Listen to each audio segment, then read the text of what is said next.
So 100%. this article, it's called Materialism, the False God of Modern Science.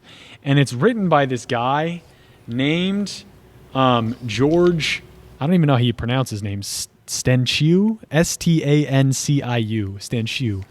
And he actually has his PhD in theoretical physics, and he's the author of a couple books.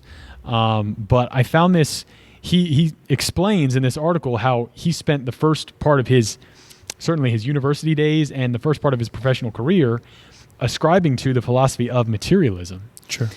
He grew up with no religious background, but then he kind of throughout the course of studying science and neuroscience in particular, he came to realize that there are holes in this philosophical position of materialism that actually lead one to admit the fact that like immaterial reality is real and actually primary. So I want to read just kind of what he says about his own journey. He says this. So he says, despite my gypsy heritage and my outsider life, I was seduced at an early age by the picture science paints of the world. He says, the beauty of relativity and quantum physics made me a true believer. And he makes this caveat. He says, unless a person is born with the quirky ability to do higher mathematics, it's almost impossible to understand that seeing the beauty of theoretical physics is akin to a mystical experience. So this guy, he saw the beauty of science, of quantum mechanics, of theoretical physics, and he was so enraptured by it that he was like, this has to be all there is. And many people live under that assumption, Exactly, right? exactly.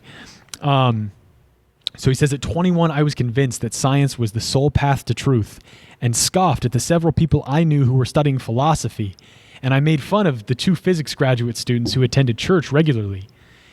He says, like the vast majority of scientists, I believed religion belonged to the Dark Ages that preceded the Age of Enlightenment.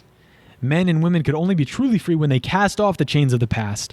I thought I had the great advantage of not having a religious upbringing, so I was free from the ridiculous ideas instilled by religious authorities.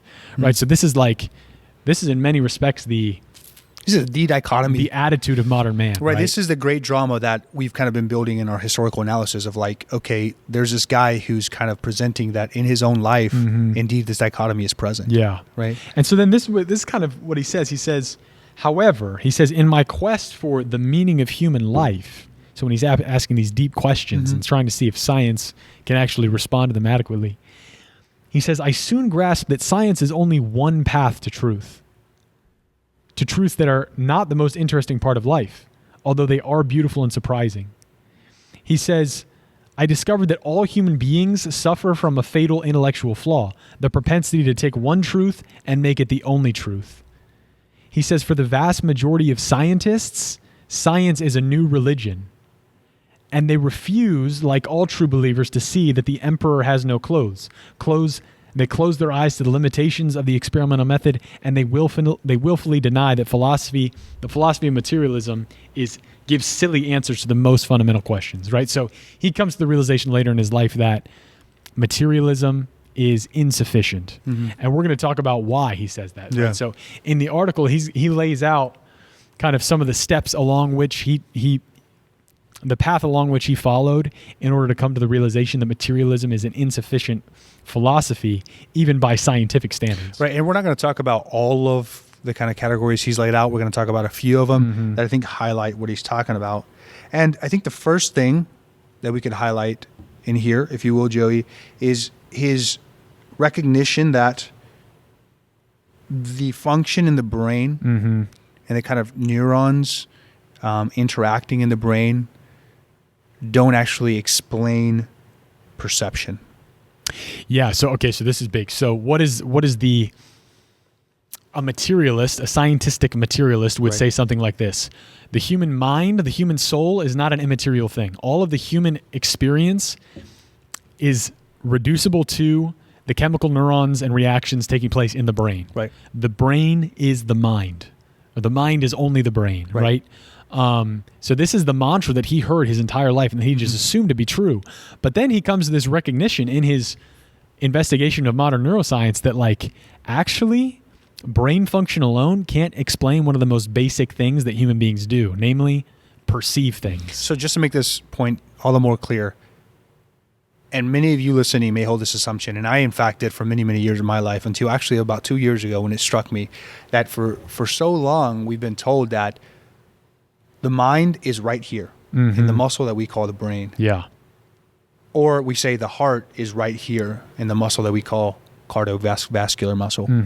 But in fact, he's saying, no, that's not exactly it. That the interior life Right. of the human person, even though it's dependent upon the physical structures that make us up, like our brain, like our heart, is actually an immaterial thing. Right. And trying to explain it merely in terms of the material components that make us up is radically insufficient and actually scientifically untenable. So, yeah, this is the first thing he says. He says, one seemingly insurmountable obstacle for a neuroscientist intent upon reducing a person to nothing but a pack of neurons is to explain how wiring together 86 billion neurons in the brain can give rise to the love of Mozart's Don Giovanni or to the joy of windsurfing at Malaya Bay in Hawaii, right? So joy, loving, the experience of beauty. Personhood. Right, personhood. These things Yeah. can't be explained by the neural connections that take place in our brain, right? So, the next... So this is something he says. He says, brain physiology alone cannot explain the most obvious human experience. We perceive. Right? So and he cites this neuroscientist who says, we really have no clear idea how we see anything. This fact usually is concealed from students who take such courses as psychology, physiology, and cell biology of vision.